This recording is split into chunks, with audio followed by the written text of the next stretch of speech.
ইউরোপের ব্যবস্থা এবং আমাদের অজ্ঞানতা। 7 থেকে 8 মাস দীর্ঘ শীতের কারণে কোট এবং প্যান্ট পরা তাদের বাধ্যতামূলক, কিন্তু গরমের দিনে বিবাহের শোভাযাত্রায় কোট এবং প্যান্ট পরে বের হওয়া আমাদের অজ্ঞানতা।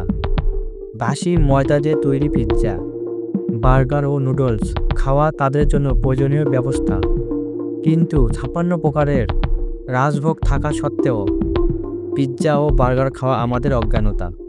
জড়িবুটির জ্ঞান না থাকার কারণে পশুর মাংস থেকে ওষুধ তৈরি তাদের ব্যবস্থা, কিন্তু আয়ুর্বেদের মতো মহান চিকিৎসা শাস্ত্র থাকার সত্ত্বেও মাংস থেকে তৈরি ওষুধ ব্যবহার করা আমাদের অজ্ঞানতা। পর্যাপ্ত শস্য না থাকার কারণে পশুর মাংস খাওয়া তাদের জন্য ব্যর্থতামূলক, কিন্তু 16 প্রকারের ফসল উপলব্ধ থাকার সত্ত্বেও শুধুমাত্র স্বাদের জন্য পশু হত্যা আর খাওয়া আমাদের অজ্ঞানতা। লস্যি, মঠা, দুধ, জুস, শিকঞ্জি ইত্যাদি পানীয় না থাকার কারণে কোল্ড ড্রিঙ্ক পান করা তাদের প্রয়োজন, কিন্তু কোল্ড ড্রিঙ্কের নামে বিষ পান করে নিজেকে আধুনিক ভাবা আমাদের অজ্ঞানতা।